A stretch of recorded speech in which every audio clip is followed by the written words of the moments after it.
Boo-dee-dee-ya, ba-ba-ba-ba-dee-oh, ba-ba-ba-dee-oh-doo. Bay. Okay, so since it's 5 o'clock and I do start the time, it's officially welcome to Let's Cook interactive online cooking classes while we shelter in place. And we're going to be holding, I'm Marlene, for those of you who I have just met, like Tara, and actually Bernadette, hello again. Hi, how are you? Okay, so today we are going to be making one of my favorite Asian dishes, and it's a Thai dish actually. It's called it's baked pineapple coconut rice with chicken, but the baking is optional. Sometimes I bake it, sometimes I don't. Today we will, because that's the way they do it in Thailand most of the times. Not always. There's always ways to work around this. And my apologies, because normally in the video when we discuss the menu and ingredients, I showcase all the ingredients we're going to use. But I was out of town last week, and in fact, the only thing that I had, which I brought back with me, was a pineapple, because pretty much I'm not shopping for the next 2 weeks, so I had to make sure I brought the pineapple home with me. And it is, although it's a dish that you can make from scratch, it is also a dish that you can use leftover rice or leftover chicken in. But today I'm just using leftover rice. Everything else is fresh. So I'm going to walk you through the ingredients, but also I wanted to mention there is a time, this is just kind of on the fly, and yesterday I harvested the garden was kind of amazing with the bounty, and so I just have to show you. So I harvested bok choy yesterday. I just posted it on Facebook and Instagram because I have a lot of them. And, you know, as with a lot of fresh produce, the sooner you can use it, the more you're able to get the nutrients. And we have a time where we're going to be baking. It's just about 15 minutes. That's enough time for me to just like saute this. And I know I didn't give you guys advance notice. My apologies on that. But I figure, you know, it's easy to sneak in. And I'll talk more about this particular superfood because it's amazing. One of the things also that I'm going to do just ahead of time after I introduce the ingredients is I am just going to chop this into pieces just so we can, and I will explain why, so that we can basically get the enzymes and all the phytonutrients to be working out. So we'll talk about this later, but meanwhile, let me show you our ingredients. For our pineapple coconut rice, we have the whole pineapple. So I'm going to show you how to carve that. And then the rice, of course, that's my leftover dish. Some chicken, these are organic chicken thighs, which I just defrosted. And we're going to be slicing up. This is boneless and skinless. So we're going to be dicing this in class. I have behind here cilantro, organic raisins from California, cashews. So the preferred nuts for this, for me, is cashew. But if you don't have cashew, you can use other nuts. The sauces, we have 2 savory sauces. The red boat fish sauce. This is, I'll talk about this later when we have downtime because this is my favorite brand in the US. Some organic tamari, so basically a fish sauce and a soy sauce. Coconut milk, this is not my usual brand, but I'm gonna try it. So let's hope it's good. For the oil, I am using coconut oil today because it's a coconut dish. You can use, if you don't have coconut oil, you can use a neutral oil like avocado oil. I only use 3 kinds of oils in class. Well, not just in class, but in the house for health reasons. It's coconut oil and avocado oil for my high heat, and extra virgin olive oil cold pressed for other low heat items. Okay. Also, and I can talk more about this later, I am using coconut sugar for the sugar component. If you don't have it, any brown sugar will do, or even white sugar, but I Sugar is the enemy in terms of health because we're always talking about healthy stuff. So as far as I'm, as much as I can reduce sugar or substitute with healthy ones, I will do that. Okay, and as I showed you, this is bok choy, also known as pak choy. For that, I will just it's super simple. This is my favorite way to just prepare it. It's just that, smoked salt, red chili flakes, and olive oil. Okay, so let's see. I'm gonna set up the camera back, and we are gonna start off with the pineapple. So I'm hoping that your pineapple is ripe. How you can tell, you can smell it, for one, and it's also yellowish. And the other thing, which it's funny because it's not always true, but sometimes when it's really easy to pick that way, the leaves, I mean, that means it's ripe. But I was able to do this in the grocery with one pineapple, and it was completely green. So, meaning I don't think that's a foolproof way, but that's like one of the ways that the grocers was telling me. So I think the combination of, the color yellow, the pulling, the smell, all of those can tell you that it's going to be ripe. So what we're going to do with this is we're going to slice this down all the way, okay? So just slice it in half this way. And then I'm only going to be using half of it now. If like Sandy, since you like to cook, if it's for a huge, you have a bigger family than me, we're only two, you might want to use both. But I'm just going to use one half of this for today, and the other half I will just keep for something else, okay? So I'm going to change camera view just so we can see this, and we will start off with that. Oh wait, I did say the pak choy what I was going to start with.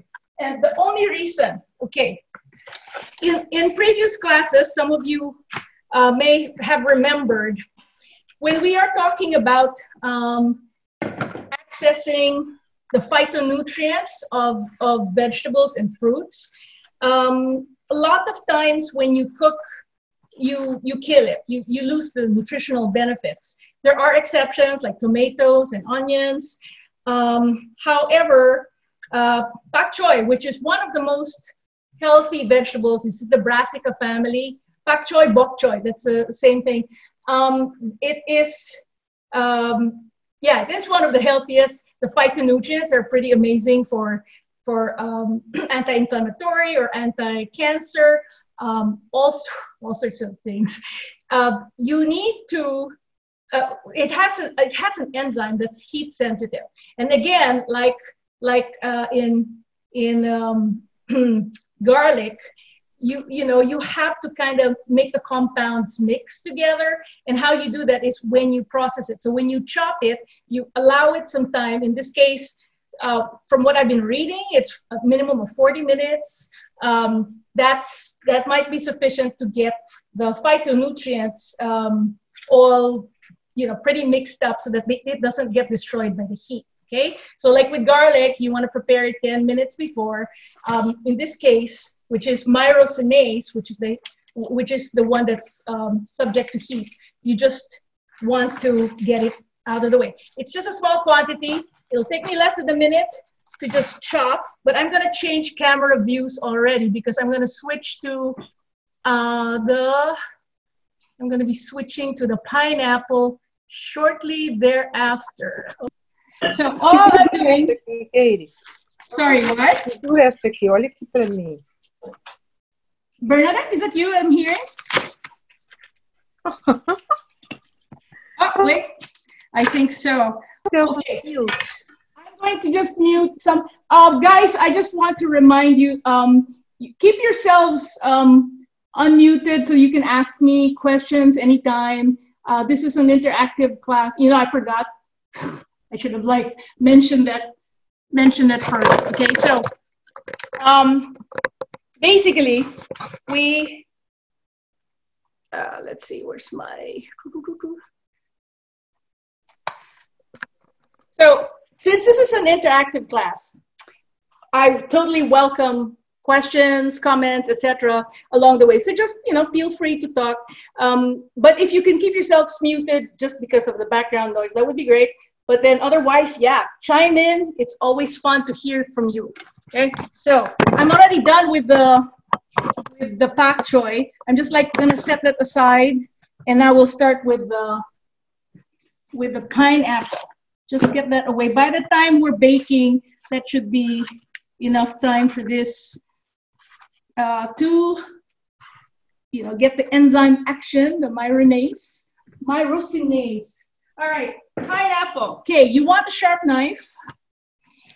And the thing is, as with anything that has a really strange exterior or tough, you don't want to just attack it, and you just don't want to go boom, right? Start by puncturing a little bit. This is knife safety, okay? So puncture a little bit here, let's say, then slowly cut through on one half. And hopefully, not like me, you get it exactly half. And then complete it through to the other way. Okay, can you see it? There we go. Now you're gonna split it through the leaves as well, because for presentation purposes, it's always nice to have the whole thing. But really, for those of you who didn't, like I mentioned, that if you don't have a whole pineapple, you don't really need to do this. The whole pineapple is only necessary for presentation, but if you have frozen pineapple or pre-cut, it will work in terms of what we're trying to do. Now I just realized I don't have a basin. Give me a sec, I will just get a little.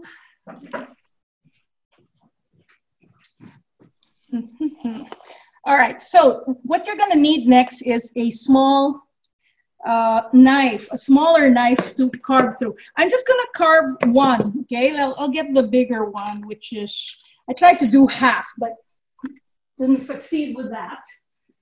It's slightly more than half, but not so bad. All right, so small knife to carve. Now what we're gonna do is, you're basically carving it out because you're gonna be using this as the bowl of which you're gonna fill the rice in. So when you are carving and you're starting off really gently, you just wanna be careful not to go through and puncture the skin, because if you do that, the juices are gonna leak. So try to get as close as possible to the side without puncturing. Let's see, I'm just checking the camera to make sure it's all fine. And we're just gonna go around like so. And here, I'll just probably just go straight.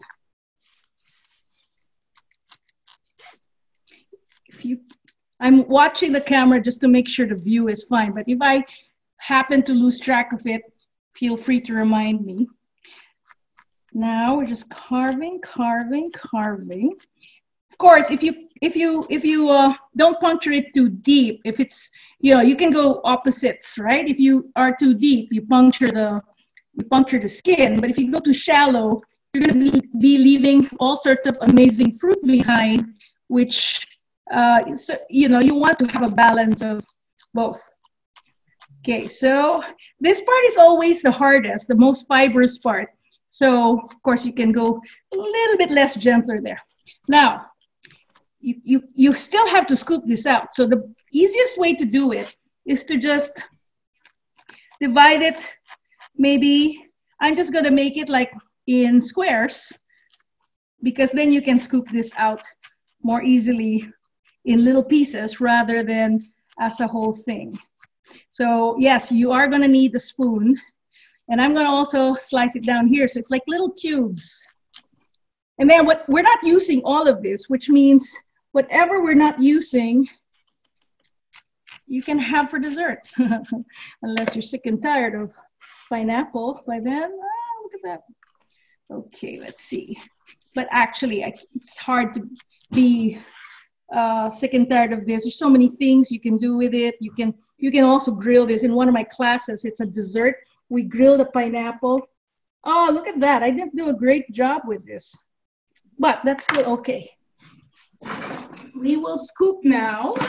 So you need a little bowl to put this in. And I'm gonna get a little bowl. So, see what I mean? That's not like the best job I did right there, but that's okay still. All right. So we're just taking it, and there's going to be a lot of juice. So you want to scoop out the juices as well. Woohoo! Look at that. Nice. Nothing speaks of summer as tropical fruits. Pineapple is one of the best. Yeah, okay, that was, yeah, you know, when I sliced this, I made a little bit of an error. So, you know, it's fine. We can always doctor stuff. So when you're scooping out, what's going to happen is you're probably going to scoop out the upper parts, right? And then there will be more, and that's okay because we can still dig in. Boom. There's no non-messy way to do this. So you just have to embrace it. Use your hands. Revel in the smells, the wonderful smells of tropicalness. Ah. And you can make smoothies out of this. Look at all that juice. So it's still looking like a mangled mess. But remember, you're just using this as a container. Let's see.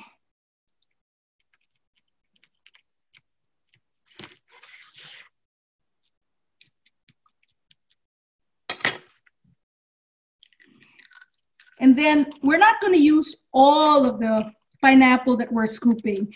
This is going to be dependent on the quantity that you decide to make. And we are going to be making more rice filling, or at least I am, than what will be accommodated by the pineapple container. I'm going to call it a container now because that's what basically we're making. And then we're going to be needing a food processor, just a small one, because as I said, it's not all of this that we're going to be processing. Okay. Now, if you didn't have a whole container, a whole pineapple, the other ways that, and I've done this too, which is kind of fun. You know, if you didn't have that, let's say you were working with frozen pineapples or just pre-cut pineapple.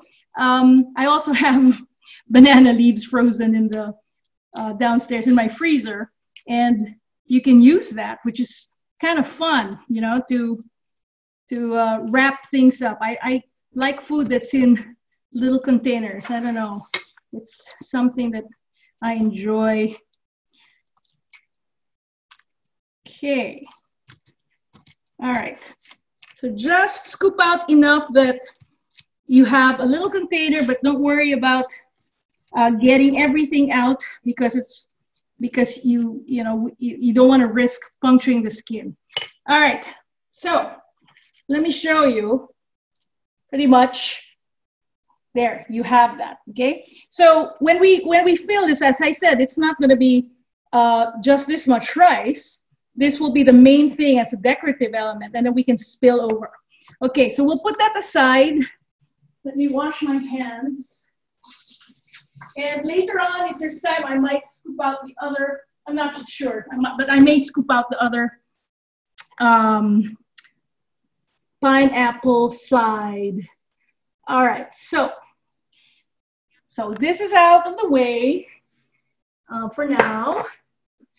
And pineapple is also,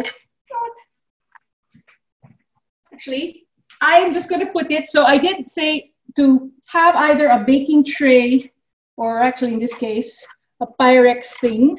And I'm just going to put it here for now, which I'm going to use it later. Okay, next. If your place is messy with all the juices of the pineapple, it's a good time to clean. And then we're gonna dice the chicken next. And chicken, basically, you want to slice into bite-sized pieces, okay? Now, in terms of ratio of how much chicken versus how much rice versus etc., a lot of this is pretty much subjective, right? Because, I mean, just think of it. If you were in a restaurant that was trying to skimp on food, on cost, the most expensive component will be your chicken. My pineapple was $2, that one pineapple. It was on sale, Whole Foods, but still $2. It's pretty amazing for a whole pineapple. And it's just organic chicken. This is the most expensive component. So a cheaper restaurant might just give you a few pieces. But you know what? It's your control. Why not? I'm using 6 chicken thighs. Okay, so we're just gonna slice this in bite-sized pieces. Now for me, bite-sized for me is about an inch. I'll show you one piece and then we can all do that together. But you know, maybe like my husband likes big bites. Maybe he wants 2 inches. But see, I think this is like a perfect size, right? And don't forget, when you cook it, it shrinks because the moisture gets lost. So here we go. Let's, I'm gonna switch camera, but I'm gonna wash my hands before I do that. Anytime you're handling raw food, I just like to, you know, we're all conscious now because of COVID about the need to wash your hands. But a lot of people actually are not aware that raw meats in particular have a lot of pathogens, and you can cross-contaminate when you like I was just handling raw chicken. If I touch something else, boom, it just goes all over the place. So always make sure you wash your hands. Okay, I'll do that now.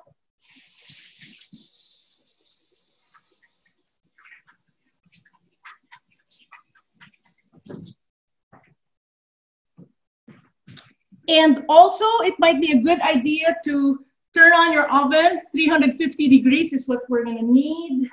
It'll be a while still, but I don't wanna forget. All right, we are cutting chicken now.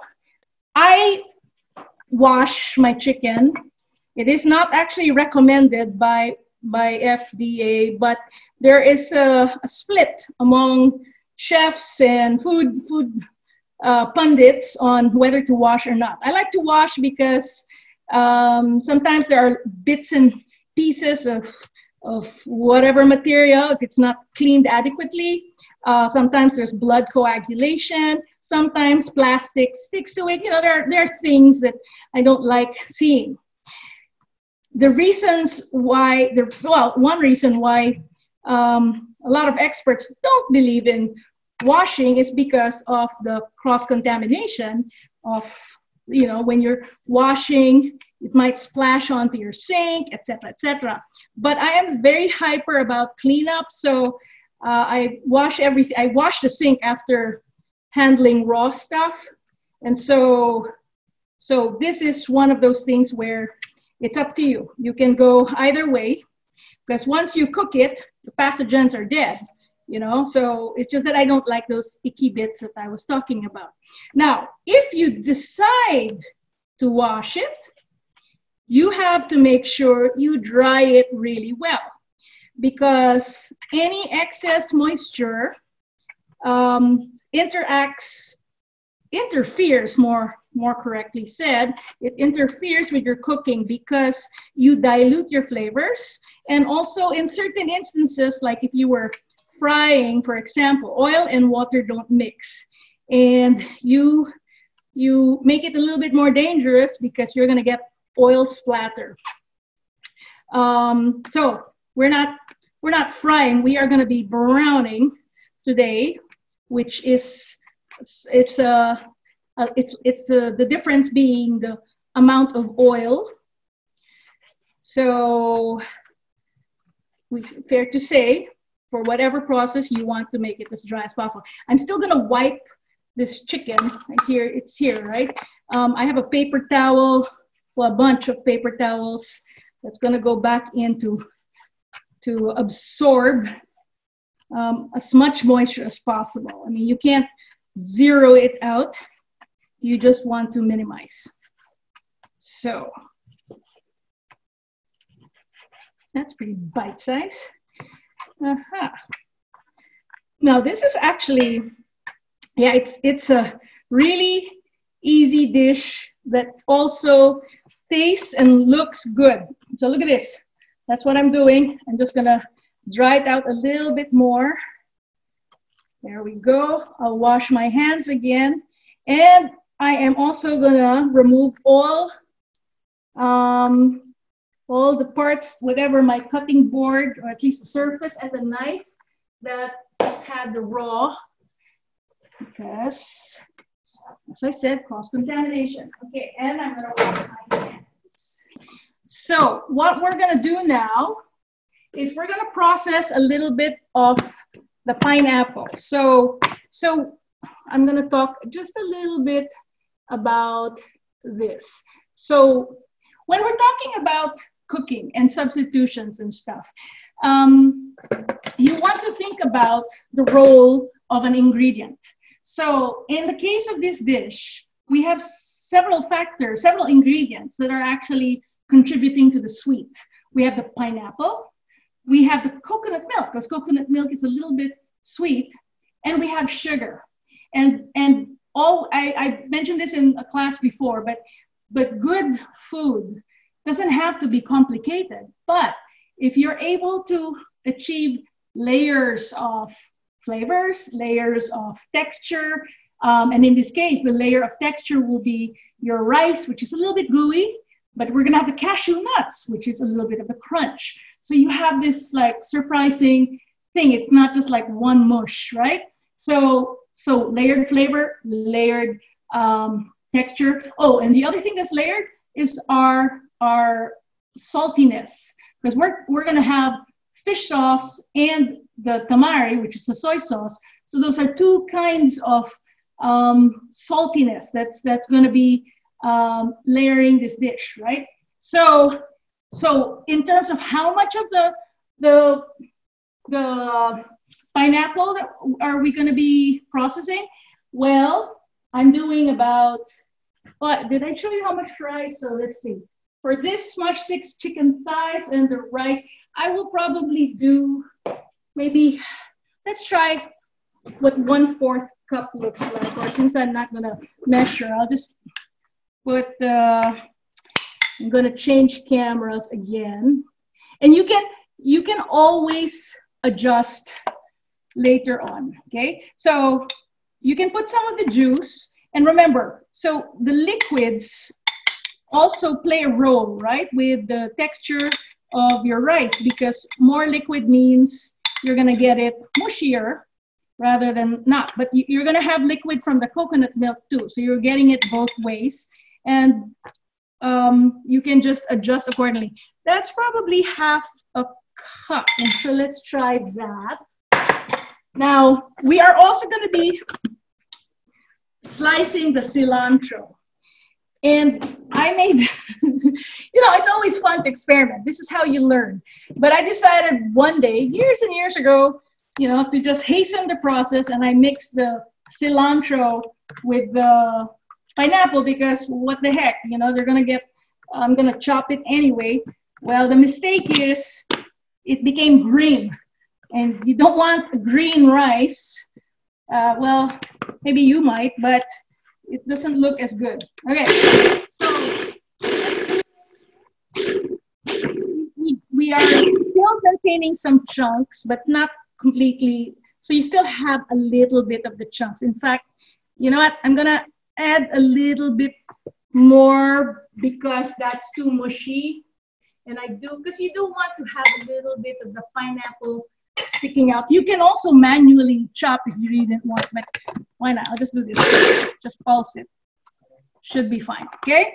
So that's all she wrote for the pineapple. Let's get this out. So pineapple's done. We might as well also we'll hand chop the cilantro. I was gonna put it here, remove this and put it here, and then I'm like, that's still gonna be green. So I'm gonna hand chop that instead, which means, let's take out the cilantro. So how much cilantro? We're using cilantro both as flavor and decor, garnish. Okay, because the green is very appealing against the, if you imagine what your coconut rice will look like, it's going to be the white, I'm using brown rice, but white rice, brown rice, and then you'll have I'm using dark raisins. You're going to have some raisins, the chicken bits, some yellow coming from your pineapple, and then the green. Very, very attractive, right? So some of this you want as a flavor. So I will say about this much. We are, you know, I really like cilantro. Some people, there's I don't know, maybe 8% of people in the world, genetically, they taste this as soap. I actually had a couple of them in my class, and yeah, they said it really tastes like soap. So it's not urban legend. Okay, so maybe about this much. We can always adjust later. We will rough chop. Now, cilantro is one of those things which you can eat everything, even the roots. Now, when I bought this didn't have roots, and normally I don't cook the roots together, but I do save and I freeze the roots when I can find them, because in Thai cooking, we use it in pastes. I'm not, by the way, from Thailand. I'm from the Philippines, but I did, my husband and I spent 3 weeks in Thailand, Indonesia, and Cambodia 2 years ago. And I was in 5 different cooking schools, you know, just to check out how they use their ingredients and the flavor profile. So it's one of those amazing vegetables that everything can be utilized. Okay, so but some people don't like the stalks because it's too fibrous. So just chop it finely, or if you really are averse to it, you can remove it. But for the garnish, it will just be the leaves. Okay, so I'm gonna shift the cameras for the rough chop for this. Get a new knife. Old knife had chicken. So I'm just doing this. I'm gonna use all the stalks.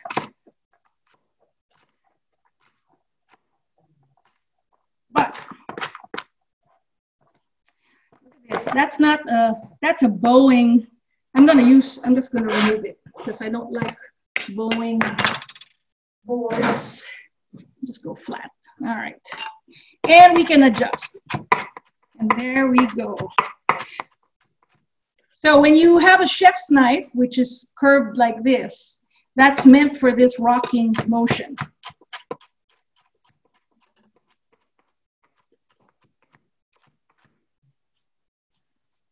You know what? I think I want more actually, because I love cilantro. Look at that. When I said more, this is almost like double. You know, sometimes it's that way. What's fun about cooking when you're just cooking from the hip, if you want to call it that, is, you know, you can change your mind at any point, because you're like, oh, I think I want to go this way, and I want that flavor more, or what. And that is totally cool. Then you find out whether your experiments were good or not. Okay, that's that. And then maybe I'll make, later on, I will slice more for the garnish. Okay. All right, that's that. We have our chicken, we have our rice, we have our cilantro. Let's make sure we have all the other ingredients. Okay, that's it. It's time to cook. Washing my hands again. So I'm gonna walk you through the order, okay? So we're gonna be warming up our wok. I'm using a wok. This is a wok. In the last few classes, they were semi-woks. A wok is really nice to use for rice dishes, because the curved action allows you to stir this way really well. So in terms of the order, we are gonna heat up some oil. I'm using coconut oil. And then we're gonna brown the chicken. We need to cook the chicken completely before we add the rice, because once the rice, which is cold, comes in, it's going to stop the cooking process of the chicken, especially if the chicken is not touching the metal part of the wok, right? So we have to make sure, and chicken is one of those things you do not want undercooked, and that's going to be easy because these are small chunks, so they shouldn't take so long. So I'm heating it up. I'm starting with high. I always like to start high because a pan is cold, so it takes some time before it heats up, and then at some point we decide, you know, whether to lower it or not. But anytime you put cold ingredients in, you are basically lowering the temperature. Okay, so here's my coconut oil.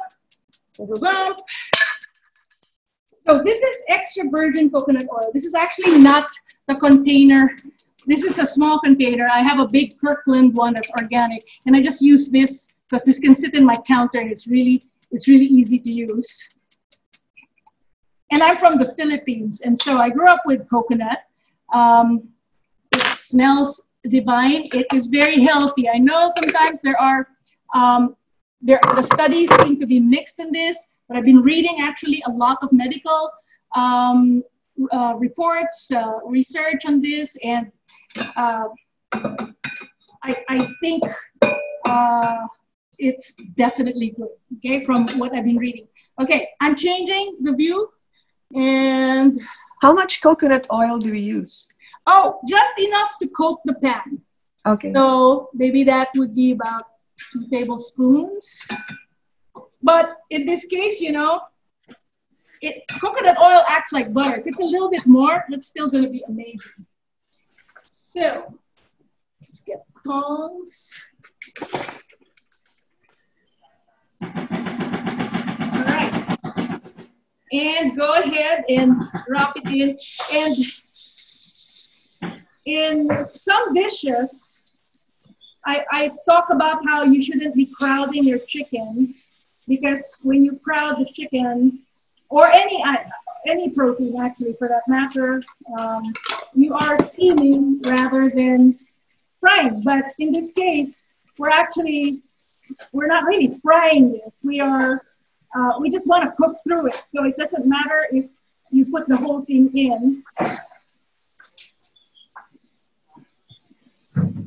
Although I would still caution against putting too much in, because it will produce a lot of water. But that's easy enough we can just like reduce it later. So that's, yeah, we can work with it, what I'm saying.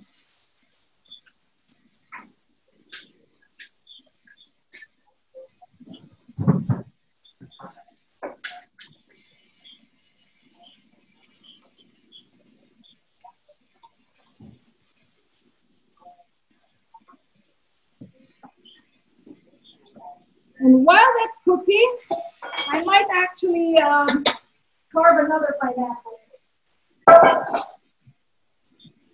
because I'm a little bit like, with what happened earlier.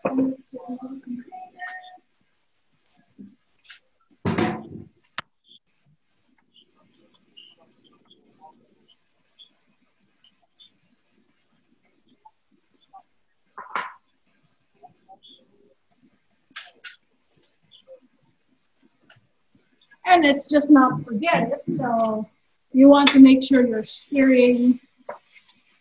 And then at this point, because my wok is really hot, I'm already lowering it to medium heat. And while that's cooking, I'm carving more. I'm just gonna change it here, and I'm just gonna check in. Sandy, are you, I'm just curious, but are you carving both halves of the pineapple? Yes, I did. Oh, you did already, and you're done? I'm done. Oh my God, that's amazing. It was very ripe. It was easy. Yeah, the hardest part, and it's not even hard, is this, you know. I'm just annoyed because I missliced earlier, so now I want to have two sides. So also, I want to check in, but is everyone cooking today? I'm gonna switch to I'm gonna talk to you guys a little bit. But are you guys all cooking. So I'm looking at, so Tara is, because she was the first one. Jennifer, you're cooking, I see. Yeah. Melissa, hi, I just saw you. I'm not. I'm cooking. Melissa, you're cooking too, I'm right? not. Yeah. Wait, who's not? Who is that? Lisa. Oh, Lisa, hi. From the Oh my God. Lisa from the Philippines. Welcome, Lisa. Good morning. College friend who I haven't seen in 2 decades, and it's, oh my God, it's what time there? It's like 6 in the morning, 5:30 in the morning. Yeah. Oh God, Too good early morning. to cook. Well, thank you for joining us. Have you had this before? I'm wondering what it is that you're cooking, and I can probably cook it for Independence Day on Friday. So. Oh yeah, totally. So I tend to actually cook this for parties because it has one of those nice. It just like it presents really well, and it tastes really good, and it's so easy. So like when you're doing other things that are more complex, this is one of those things that, boom, it's there. So wow, nice. So we have True Asians. I also see Siki Kong. Siki, where are you from? Oh, I'm actually from China, but I live in Indiana. Ah, I see. My husband and I really like Thai food, so we saw this. We're like, let's join this. Oh yeah, so I mentioned that I spent some time in Thailand. I've been to Thailand multiple times, but 2 years ago when I went, it was really to bring back authentic Thai in the U.S. because unfortunately, the only place that I've found authentic Thai was in Oregon. So yeah, they don't have it here. Well, let's see. The last time I went to New York, there was one that was actually pretty good too. But meaning, I think in the U.S. what happens is they try to suit American palates, which means it's usually, I find, too sweet in the U.S. or too soy saucy. So it's just the lack of balance of flavor. So when you spend time in Thailand, you'll see that there are so many other flavors that come out. That it's not just, oh, it's sweet, or oh, it's salty. No, it's a lot more nuanced than that. Complex. Same thing I learned when I went to China last year. Who's speaking? Sorry, I can't see. My husband. Hi, how about the girl? Oh, hi there. Nice to meet you. Oh, you spent some time in Thailand? Is that what you said? I took a cooking class there too. Oh yeah. Wow. Isn't it amazing? Yeah, it's so different from the food here, right? Yeah. Oh, yeah. Exactly. Yeah, and you know what's really weird? So I do have several, like I make authentic pad Thai, authentic Thai green chicken curry. We actually make the paste from scratch. We actually have all the ingredients here. It's not like we have to import from Thailand. No, we do have it here. And it's just, I think it's just the flavoring that changes because people assume that Americans want it to be really sweet. So yeah, we're trying to educate on the, more subtle flavor palettes. Ooh, this is particularly tough. Whoa. And of course, when you start getting, if you're rough handling something, that's when you risk puncturing the pineapple. Okay, I'm gonna check on the chicken because I think it released so much liquid. I'll show you what I mean, okay?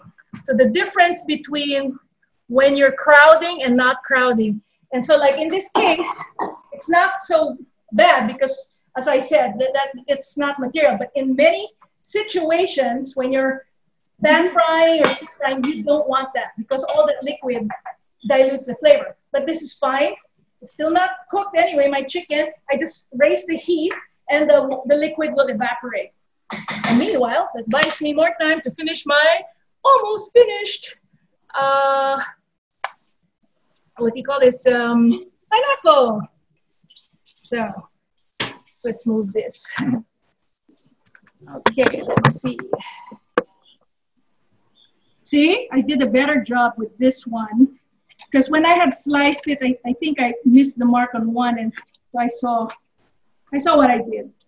It's always good to, you know, to recalibrate. That's how you learn. So people are always afraid of experimenting or not getting it correctly, and there is a reason why we really don't use recipes in this class. Is because you need to be able to be free to experiment and play, because just because we do it one way doesn't mean that's the only way to do it. Okay, look at that. Woohoo! All right, that is a much better container, see? All right, now that gets into my, so it looks like we're gonna have a full presentation. I'll show you what I'm doing. So I laid it out. Wait, maybe I'll do an overhead. How big of a Pyrex? Yeah, I'm using a Pyrex, but you can use a baking tray too. Okay. Although you know what? Pick it up with a pineapple. If you're using a baking tray, you can't overflow. You'll have to just bake the rice exactly on top. But if you're using a Pyrex, you know, you can do it here and overflow a little bit. That's fine. But this is, if you're going to present it in a Pyrex, make sure your leaves are in opposite directions, okay? All right. All right, no more distractions. Let's get back to the chicken. Boom. All right, it is getting there. So let's season. You know what? I really don't like that excess. Although when you think of it, this excess liquid, that's chicken flavored. Okay, so you do have a mixture. It's you're playing the. It's a balancing act between diluting the flavor and a little bit of chicken flavor. So I would prefer a little bit less of that liquid. So, but you can see it's getting cooked. Okay, I know it might sound like basic, but I just want to make sure, like that we all know how to tell the chicken is cooked, and it's when it becomes opaque. Because, like for example, it's hard to see maybe in the camera. I'm gonna try to bring this up close. Can you see? Yeah, you see that? That's still light pink. That is not cooked. So we want to get all that out. And let's open our can of coconut milk while we're at it. And usually a good idea to just shake, shake, shake, shake, shake, okay? Because we're not gonna use all of it. We will see how much we're gonna use.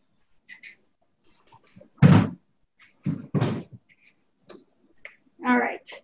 Now, this is actually, well, almost.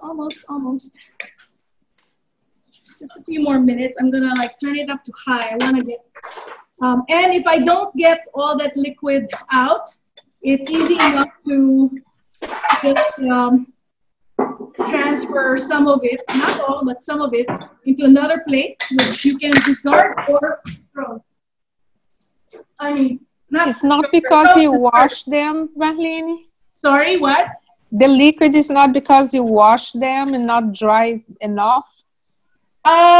It's a mixture of that, and also chicken has, most foods have a lot of, most foods have moisture, some more than others. So chicken always has moisture. Even if I didn't wash this would happen. But if I didn't do a bang up job of drying, then it gets worse. But as I said, I'm not so concerned because this kind of fish, it's not really an issue. It is, if you were frying, that is a big issue because you won't be able to fry correctly. So it's pretty much done. I'm just gonna scoop out some of that excess liquid because I can keep some of it for the flavor. So that is totally okay. And you know, if you had soup, if you were making soup, or if you were stir frying stuff, this is actually tasty stuff. That's like a sort of chicken broth without any aromatics. Okay. Besides, your rice needs some liquid, so that's pretty much it. I'm using the rest. Okay, keep it on high. Let's season a bit. Now, when we're talking about seasoning, it's always, so the rules of seasoning, under season is better than over seasoning. It's easy to correct, and especially this is really easy to add. So I'm just gonna add, maybe for the amount I'm doing, let's start off with maybe one teaspoon of each, and then we'll build accordingly.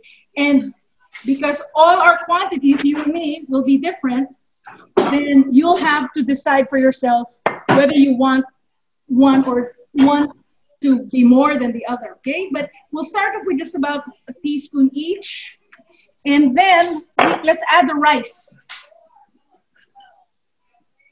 So let's see. I am gonna add, I'm gonna change view. So how much rice will I add? You wanna, remember I said earlier, a lot of this will be up to you in terms of the ratio of chicken and rice. So I had 6 thighs. That's for about 3 people, assuming it's 2 thighs each. So you're eyeballing how much you want to put of the rice. If you have too much rice, you just need to make sure you have enough liquids. So all of those things play into this. Okay, so I think I'm gonna start off with that. I'm going to add the coconut milk and the pineapple. Actually, you know what? We'll add the coconut milk first. And about, how much rice did we put in? Sorry? How much rice did we put in? So as I said, this is something that's gonna be up to you, but I would say this is about 3 cups of rice, because I'm assuming 6 thighs. That's about 3 people, so about 3 cups of rice. But that's up to you if you want more rice ratio to chicken.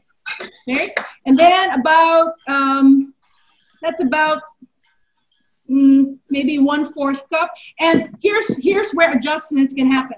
If you find out, or if you feel like it's too mushy, then you can add more dry ingredients. So if you have, that's why it's nice to have some rice left. Like I didn't put all my rice because those are things you can adjust. Okay, so I'm putting that. I'm sorry. Go ahead. Are the seasonings you're using the fish sauce or the whatever and soy sauce? Yes, I put already both, just a little bit of, and don't worry, if you didn't put it then, it doesn't, you didn't have to put it at that time. You can put it actually at any time, but I like putting it before the rice comes in so it's easier to disperse. And you said a teaspoon or a tablespoon? I started with a teaspoon, and we're gonna find out because it's always easier to adjust upwards than downwards. Okay. And then you find out if you're hardly tasting anything, then we are gonna go upwards. So remember, the liquids that we're using, it's a combination of coconut milk, your sauces, your pineapple juice, and the liquids of your chicken. Okay. Woo. How much coconut milk? I put about for what I'm using, maybe about a 1/3 cup, maybe. Okay. Okay. So a lot of this, it's gonna, we're gonna adjust at some point. We can put, so that's actually really wet. I might add a little bit more rice. And then let's put in the cilantro as well. And then we'll season further. And it's important to keep stirring because you don't want to burn the bottom, right?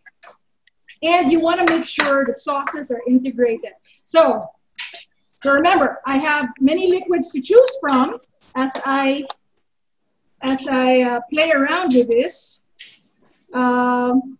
And don't forget, we still have 2 dry ingredients, the raisins and the cashews. Oh, you know what? We forgot the sugar. Let's put a bit of sugar.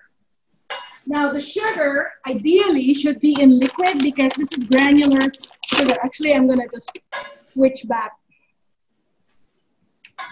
So because I missed this, I should have put this actually earlier because if you put this on the rice, it's just gonna stick on the rice, right? So you want this to kind of dissolve in liquid. So what I'm gonna do is I am going to dissolve it in, which liquid do I want? You see, there are like choices. I'm almost sure that this is lacking in flavor, so I think I'm going to dissolve it in some fish sauce and soy sauce. Can I put it in my pineapple if I haven't put my pineapple in? Yeah, pineapple's in already. But you know what? You can also dissolve it in your pineapple if you haven't put it in yet. I hadn't. Okay. How much are you putting in? Yeah, you go ahead. So basically, granular sugar as much as possible. Try to mix it in liquid before you put it in because once it sticks to solid stuff like rice, it's not dispersed, right? And I'm putting about, I'm putting about a tablespoon of the sugar. And then we're gonna have to balance that out. So let's see. I'm adding more. What is that you have in your hand? So see, I have the sugar. I'm putting. What is that you're adding? Huh? Is that someone asking? What is that you're adding? Well, I know that it's under season, so actually, I was going to add really soy sauce and fish sauce, but it also turns out I forgot the sugar earlier, and you don't want to put granular sugar directly. You want to kind of dissolve it. So any liquid will do, but I'm using the liquids that I was going to put anyway. So this is what I just did. See, I just like mixed it. And then let's put it in, and then we're gonna taste, and then see what happens from there. So it's, you know, it's learning to trust also your taste buds. Of course, you know, it helps if you've never tried the real thing. That means you are approximating it based on what we're talking about. And that will be adjusted when you actually taste like Thai cooking and stuff, and then you'll see whether you want to adjust further certain, let's say the fish sauce or the soy sauce. But what's important right now is that you like what it is you're tasting. Okay, let's try this one and see. I like it. Oh, man. Oh, wow. Wow, that's pretty good. But I think I want it gooier than this. So I'm adding a little bit more coconut milk. And we're baking this, so you see, I'm just playing around. All right, I think that might be it. And then, let's see. One more taste.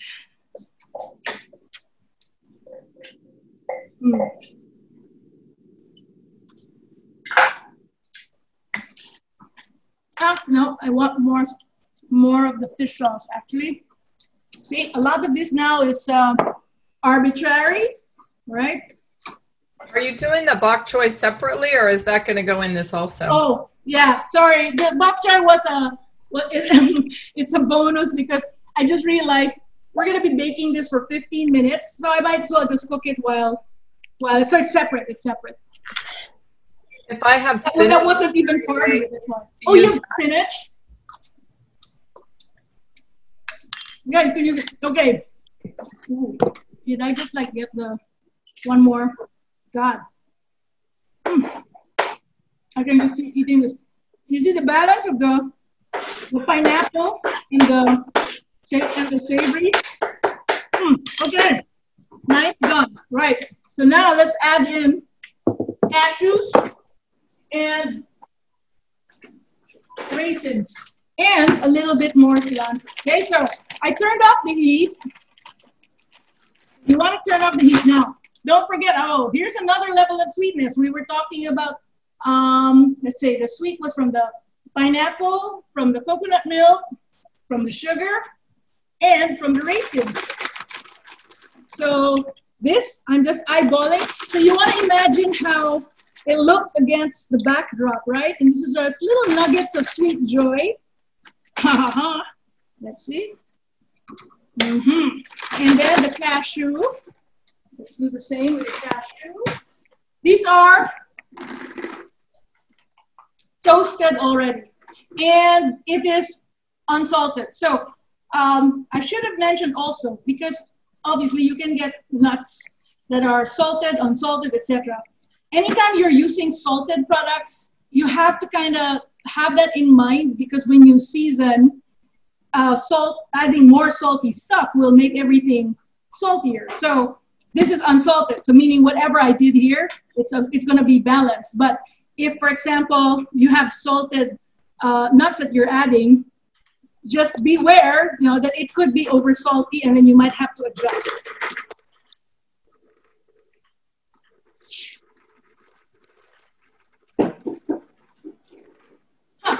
Unroasted. This would have been nice roasted, but that's okay. All right. And in terms of quantity, again, do you like nuts? Do you not like nuts? So I would say this is about maybe half a cup. Okay. No. Color-wise, look at this. It's still kind of bland, right? So I want more, and this now, because it's aesthetic, I'm gonna add more cilantro, but that's more for the look. I tried this like in every body program. We did like an hour long. Okay. And okay, I'm just going to. I'm hearing some sounds also again, but I have it, yeah.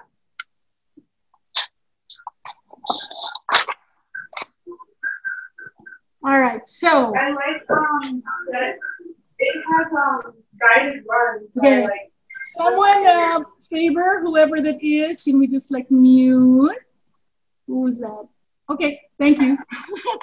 All right. So, oh, maybe not. Okay, I'm just gonna look for this.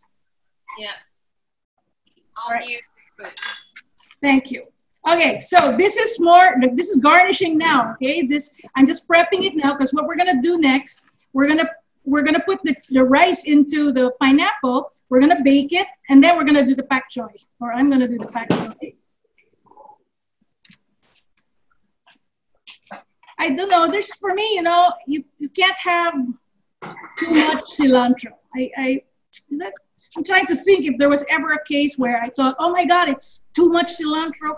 I don't think I have ever gone to the point, but I'm sure it's possible. There's always some sort of point. All right. In this case, because we're garnishing, I'm actually removing the thick stalks because I don't want that in. And just a quick rough chop. And we're not putting this in. This is going to be actually afterwards, because when we dress it up, then you have some fresh cilantro. Okay, so let's start putting the rice in our coconut. So let me check in with you guys. Are you all on the same stage? I'm worried about putting in my nuts now because we won't eat it for a couple hours. Oh, that's a good call. Make it last, because, guys, that's a very valid comment. The reason why you don't want to put nuts too long before you're actually eating it is because it'll absorb the moisture and you're going to lose the crunch.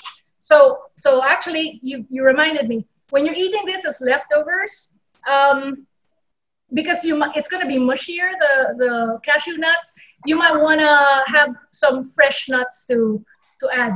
Okay, so that's a good point. Also, if you are not going to bake, you can actually microwave. The reason why we do this step, and as I said, it's not a step I always do, but it is, I'm gonna move things around.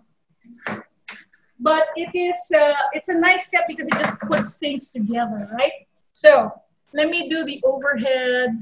So is everyone, I was asking, everyone's pretty much on the same stage, right? So I'm not gonna, okay, good, good. I see that, excellent. All right, so here we go. The fun part, scoop it in. I'm not gonna use all of my rice. I like making a lot of stuff. So, you know, it stands alone without the thing. Just for tonight is a really nice presentation to do it this way.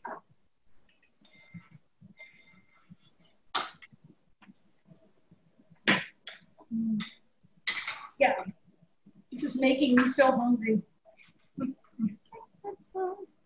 Okay.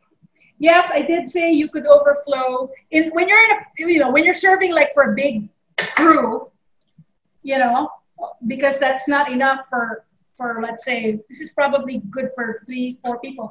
But if you were serving this in the party, you could use the same Pyrex or transfer the cooked pineapple with the filled pineapple into a platter, and then you can overflow with rice on the side. Okay, but right now I'm not going to do that because I don't need to anyway.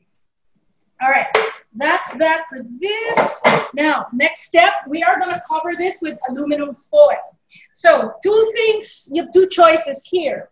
If your rice is perfectly moist to your liking, which means you don't want it to dry out further, then I would actually recommend just putting foil across the whole thing, including the leaves. But if this was too moist and you do want it a little bit dry, just put foil around the leaves so that this doesn't burn and this gets further baked. Okay, because once you put foil, what's happening is you have steam coming out too. So there's different things happening. So in that case, yes? It's probably a weird question, but when you use foil, do you use the shiny side down or up? Oh, you know what? I don't actually, I think maybe I do it for aesthetics. So I know there's something about, I heard it from, I came across that recently. There was a reason for one or the other, but I tend to, and this has nothing to do with logic. It's because it comes out this way, and I like shiny. I like seeing the shiny more than this. I tend to think of this as the inner. But don't quote me on that in terms of whether that scientifically is, because I think there might be something to it that I just don't know. Okay, so we are covering, and this is just going to go for 15 minutes. And I'm just putting it in the tray. It's easy to handle. Okay, so, all right. And then,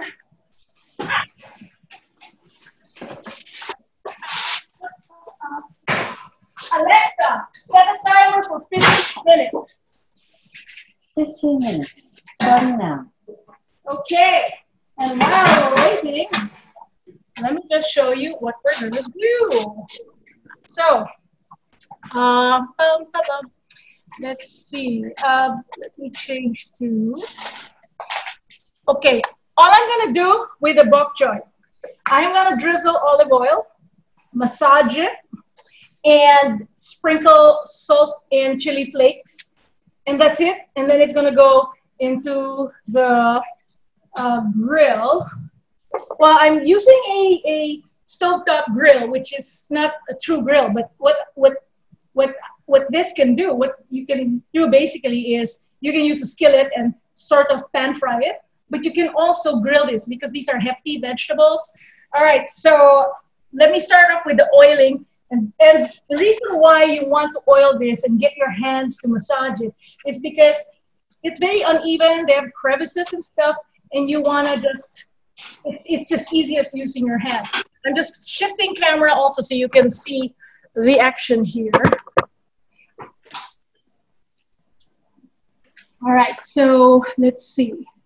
Well, so here, I'm just gonna, there are many ways, obviously, of preparing bok choy. This is actually, and it's the simplest, my favorite. I don't even add garlic or what. This is, because the flavor of bok choy, it has this beautiful, bitter characteristic, you know, just like arugula and stuff. It's really yummy. Oh, wait, turn on the fire if you're gonna, well, you're probably not doing this because I did not tell you, but I'm turning on the fire already under my grill pan. Okay, and then, anyway, so see, you just massage it this way, and especially when you're grilling, like a real grill or grill, you want to coat with oil as much as possible, right? So, because anything that will hit the open flame will just like burn. I mean, this could burn too. But, all right, now I like this. Sorry, it's like I have one hand that's oily, so I'm just using. So I like smoked salt. This is black smoked salt. I just put a little bit, and these are thick crystals. Obviously, you don't have to do it this way, and these are super salty. Where's the camera? So I'm just gonna like rub it in.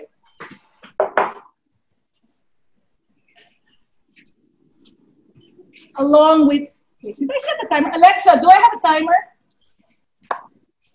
You have 12 minutes left. Oh yeah, I do have it. Good, see? And always have chili flakes. I always love chili flakes. So, and this is all up to you, how hot you want it. And it's optional, of course. But we always like to have greens with our meals. So that's why it's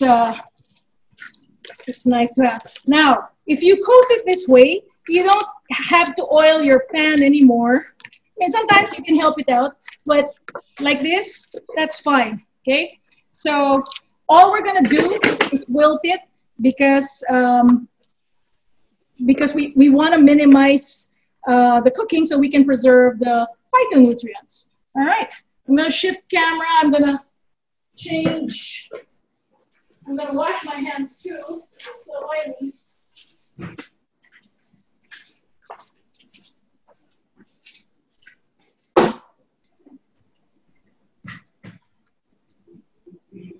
So, you know, I was so excited.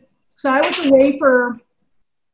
away for a week, and we asked friends to water I have a community plot because my vegetable garden here, unfortunately, we have a lot of trees. Well, actually, it's not unfortunate. We love having trees around, but that just means a lot of full sun vegetables. You know, they have a hard time in our property except for some small spots. So luckily, we have a community plot this year in the town after waiting 7 years. So we asked our friend to water it, and he was sending us photos. But we had so much rain this week. So when we first started, we're like, oh my God, it was just like bursting at the seams. And you should have seen these bok choys were like fat. I posted the photo of one of them on Facebook because I just couldn't believe how amazing it is. And I was just like snipping. So, and you know, you want to use vegetables. If you have the opportunity of harvesting your own vegetables, use it fresh, you know, because as soon as you cut it and it's sitting, basically enzymes, etc., all of those things are getting reduced over time. So that's why fresh is always better. Okay, so I need my tongs.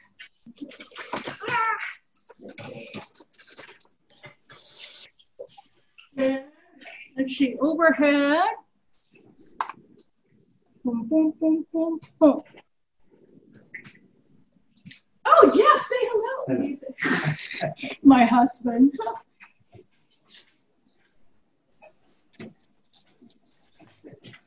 I'm just putting the whole thing in. And of course, I have to get a container to put the stuff. you're gonna do it in an open grill, don't slice it too small that it will fall in the grapes. Of course, all of those you just want to consider.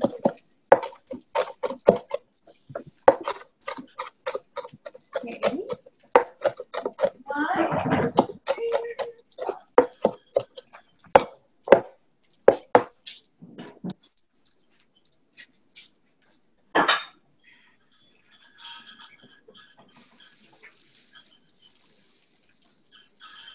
So yeah, you could have used the skillet for it, right? Totally fine. But so yeah, I think I mentioned this is actually among in the brassica family, which includes broccoli, cauliflower, kale, arugula. This is considered one of the best ones. So meaning, as healthy vegetables go, this is pretty much up there. And yeah, way more than broccoli, which I thought was like one of broccoli and kale. I thought those were like the top, but no. Bok choy pretty much is there. So I just discovered a new site from Whole Foods, which is kind of cool. Whole Foods has a section on their ingredients, on the phytonutrients and also the healthiest way to prepare. So I would recommend you check it out. Okay, look at that. And that's pretty much done. You don't want to overcook. You see how I don't know how many minutes that was, but basically we are just wilting. So we are preserving as much of the phytonutrients. Oh, turn off the heat. I don't know if you can hear it, but it's sizzling, the kind of sound I like. Boom. Sizzling. Pow.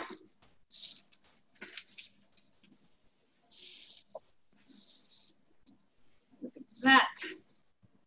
Okay. And, you know, if you wanted to add more salt, I probably will add a little bit more salt, just a tad. And this time I can use regular salt because the other salt that's more crunchy, that will not break down as much as this. But that's done. And oh, I just wanted to also let's see.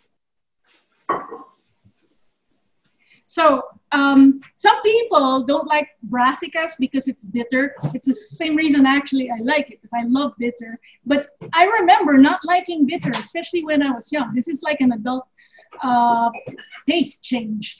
And the thing is, when you think about trying to serve, let's say, your kids bitter stuff, I think it would go down well when you combine it with something that's sweet. And I think this is the perfect pairing because the pineapple dish we have is sweet savory, right? So pair it with something that's, I mean, you don't have to, but my husband and I love vegetables. So we always try to have vegetables with every meal. And so when you pair it with something bitter like this, I think it's magic. Okay, so that's that. Let's check with Alexa. Alexa, how much time do we have? Alexa, what's on my timer? You have 5 minutes left on your 15-minute timer. Okay, so I will just check in. You're pretty much cancel the spotlight. And all right, so while we're just waiting, I'm going to just clean up a little bit here, and you know, when it comes out, I'm gonna sprinkle the cilantro, and that's done. So, how are you guys? Are you guys excited or not that we're opening up? Like you guys are from all over California. I heard about where you guys are. Oh, by the way, so we have California, we have Massachusetts. What other states are here? Indiana and Texas. Texas. Oh, that's right, Texas. Oh yeah, what's the story in Texas, Bella? They're opening up. Yeah, they're opening up, but then our cases are also getting higher. Yeah, that's right. I read about that, the surge in actually a lot of South and Western states. So I hope that kind of it's not the trend for long. What part of Texas are you in? I'm sorry? I'm gonna remove the pin. What part of Texas are you in? Oh, I'm in Massachusetts. So I'm in Dedham, which is part of Greater Boston. So I know, but the other woman was in Texas, and I was just curious what part she was Oh, I'm in the Dallas area, Carrollton, actually. in. Okay. I grew up in Grand Prairie, but yeah. Oh, yeah. Yep. Okay, let's see. So, it is possible to, as I said, you don't have to bake, right? Oh wait, say hello to Jeff. Jeff is my husband. So Jeff. Hello. Yeah, Jeff and I host the cooking class parties, not the online, because he's usually working when I'm doing this class, which is why it's only me. The camera's here. Oh, hey, yeah. Okay. So. Well, you guys are cooking up a delicious meal that sure smells tropical here, I'll tell you. Okay. Since we're kind of like, we're waiting, right? Yeah. So Jeff is a wine consultant. So let's ask Jeff. Oh, Jeff, boy. what is the pairing for tonight's dish? Yes, this dish. Well, I would say let's go with a nice Chardonnay. You can never go wrong. Why don't you go down? Oh, where am I? Oh, there we are. Okay. Oh, you're tall. That's why. Okay. Yeah. So let's talk about pairing, because Jeff, he is a wine consultant and collector. He is a purveyor of wines and other alcohols and auctions and stuff he buys and sells. So, okay, go. Talk about the Sauvignon Blanc would be working well here. I think you could go with a New Zealand or California style. The New Zealand Sauvignon Blanc tends to have more of the grapefruit and grassy notes, whereas some of the California Sauvignon Blancs have a little bit more of a fruit-forward characteristic. Chardonnay, as I say, is always a great winner. Any kind of style of Chardonnay is going to work here, whether it's Burgundy, a French white, or a California Chard. Any of those would be great. We have a couple of people from California. Oh, nice. So. Well, then you've got easy access to some great range of juicy fruits to go with your meal here. But because it's sort of a tropical dish, I just think those will complement well and pair nicely. Even a light red could work well too. I always recommend chilling my reds a little bit just to get them down to cellar temperature, especially when we have this nice warm weather now. I look forward to joining you guys for a glass shortly. Take care, enjoy.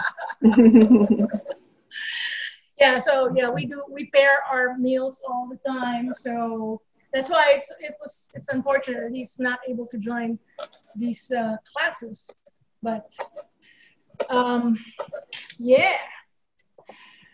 All right, so you guys are all waiting too, right? Pretty much everyone. Oh yeah, what I was gonna say. So as I mentioned earlier, I don't always bake this pineapple thing. It's nice. There are additional benefits when you bake because the flavors all kind of melt together. You can also microwave this. Other suggestions. So I did mention that because I do have banana leaves, I wrap them and you can freeze them. The rice can get a little bit mushy after, so it's not something I would really recommend. Aha! Alexa, stop. Okay, I'll just finish my train of thought now. I'll pull it out. You can, I haven't tried this yet, but I don't see why not. You can do a lettuce wrap. Imagine this. In fact, because I'm going to have lots of leftovers, I probably will do it. And I do have lots of lettuce, the large kinds. So large leaf, let's say a Boston lettuce or, some other variety. And put the plop of this rice. And can you imagine? I think it's going to be good. Okay, time to see what happened. I'm going to shift cameras.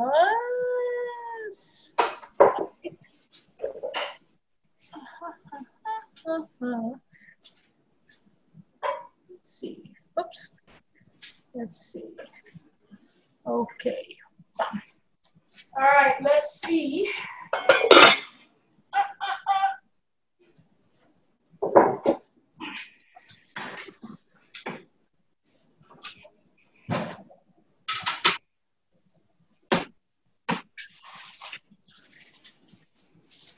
Not much change, right?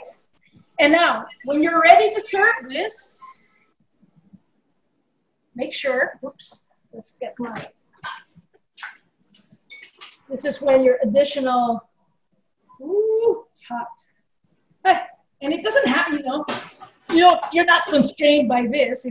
If you have cilantro that was spilling out, that is completely fine. Well, not here, that shouldn't be the case. It doesn't do anything. There we go. And that's pretty much it. That's ready to be served, and it looks really good. And you've tasted yours, right? Because you're supposed to be tasting along the way, so you know what that will taste like. So I would love to see everyone's, at least those who cooked. So who's going to show?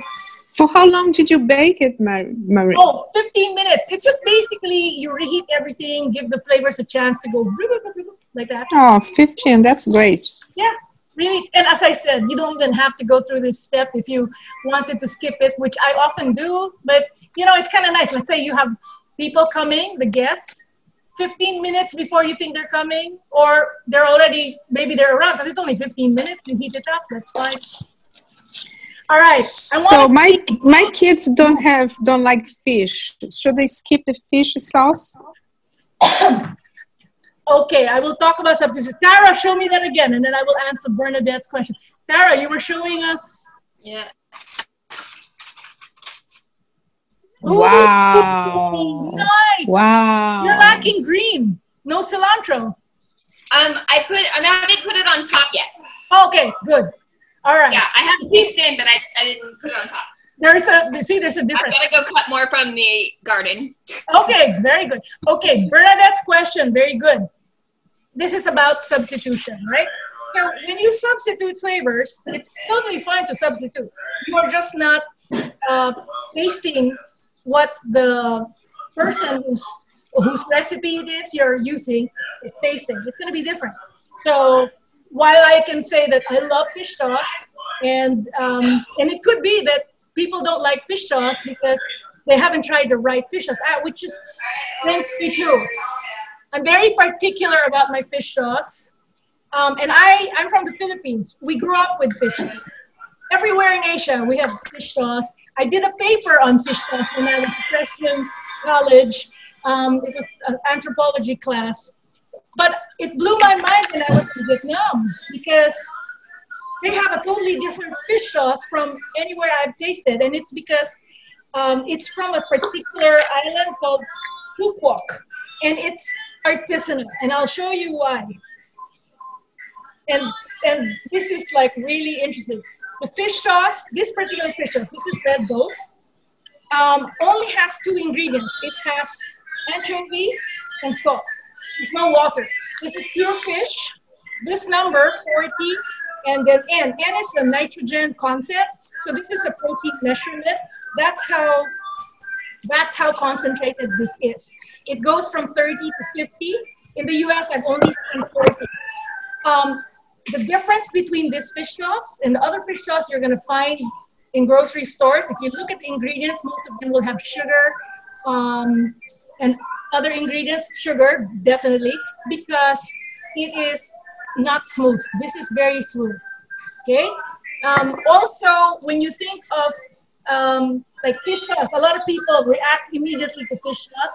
Fish sauce is liquefied anchovies. In Italy, you cook in anchovies. That's basically, once the anchovies breaks down, that's pretty much it becomes fish sauce, right? A kind of a fish sauce. So while there are people who honestly do not like fish sauce, my kids. Also be it could be a matter of what they had tried before, because really when you talk about balanced flavors, you're not gonna know that there's fish sauce in this. When you taste balanced Asian food, you should not be able to tell that there was fish sauce or soy sauce. It should be all blended. As soon as something pops out, there's something wrong. There's something wrong with that. So where do you find your particular brand? The Red House or the Red Door? Red Boat. Red Boat. Yeah, Red Boat 40N.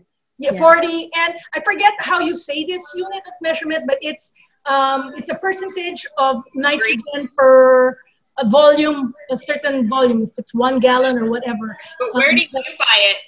Oh, I buy mine from Asian stores, but they're available already in Whole Foods and Trader Joe's and everywhere. All the major groceries here, Amazon. They all have it now. I was the only one using this when it first came up, because when I came back from Vietnam, I was looking for something from Phu Quoc, and you could only get this online, and I was the only one using it. Now the whole world seems to know about it. So also, sorry, I know I was waxing lyrical on substitutions, but if they really honestly don't like fish sauce, you can use salt. You can use salt. You can use anything that's salty. For my vegetarian classes, I actually substitute with mushroom powder, which has umami. So fish sauce has umami, salty umami. So if you wanted a vegetarian version that have umami too, mushroom powder. You can buy this. You can make your own. So those are options. But wait, I haven't seen everyone's, because we're wrapping up, but I want to see. So Sandy, did you make some? Oh no, you're waiting, right? I did, but I haven't put it in the pineapple because I'm gonna wait. Yeah, and I haven't added the nuts. All right. So who are we seeing? Jealous? Mine? Okay, wait. Switch. There's mine. Wow. Nice. Looking good. Looking good. Oh, I see Jenny first. Let's see Jenny first. Oh my God! Wow! You guys are Asians here. Yeah. That came out delicious. That is excellent. Right? And wasn't it like so easy? Like it's unbelievably easy for the bang you get with how it looks. Oh yeah. Right? Thank you so much, Marlene. I have to get off now, but thank you very much. Nice to see you. I'm wrapping up. I just want to see everyone. So I want to make sure I don't miss. Who am I missing actually that I haven't seen? Anyone else? I'll go. Melissa, go. I'm gonna spotlight. Let's see. There you go. Ooh, nice. Nice, excellent, woohoo. I love that. Okay. Was that brown rice? No, I felt like mine came out a lot darker than yours. Oh, so probably more soy sauce. Soy sauce, exactly. Yeah, the soy sauce. Good call. But that's yummy. Yeah, yummy. but soy sauces are different. Oh, I see Siggy's. Let's see. Siggy. Oh, woo! That's a new artist take. You have a little chunks for presentation. Awesome. Cool. Okay. Anyone else that I missed? We got everyone's. I'm gonna make mine tomorrow. Oh. Because the kids went to grandma's and she fed them too much. Wow. Okay. Well, then, if that's the case, guys, so just a little announcement before I leave. So we have a few more classes until the end of June. So sign up if you haven't yet. But I will be changing the platforms. I want to do other things in July. I might send you actually a questionnaire. I hope it's okay if you respond, because I just want to get some feedback on how to tweak. I'm thinking of, I do like personally this kind of class where we're winging it and all, because I think it's a really important thing to learn. But I may also introduce what the classes that we used to have, or an online version of them where we actually have real recipes. So I might do a mix of stuff. And so your input would be really valuable. And then I think that's pretty much it, right? So I'm going to be sending you all. Marlene, Yeah. do you have this class every Tuesdays? every Tuesday until the end of this month. Okay. Yeah. So can you sign up for all of them at once? Yes, you can. You can. There are just different days. Just go for it. And yeah, tell your friends if they haven't tried this yet until the end of the month. So yeah, we tried to do this while we were sheltering in place because a lot of people were isolated, and also a lot of people suddenly had to cook, which they weren't used to. So we thought this might be really this helpful. Is great. This is great. You are so fun to be with. I miss you as a piano teacher. It was so fun. Hey, I like this as a piano teacher too. So, so guys, happy eating, and be you well, be safe wherever you are, and it's opening. Just be careful, okay? So thank you very much. Thank you. Thank you. Bye. Thank you. Bye. Can you send me the recording? Oh yeah, wait! Oh my God, I forgot. All of these are recorded, and I will send you emails on them. Okay, bye. Bye. Bye.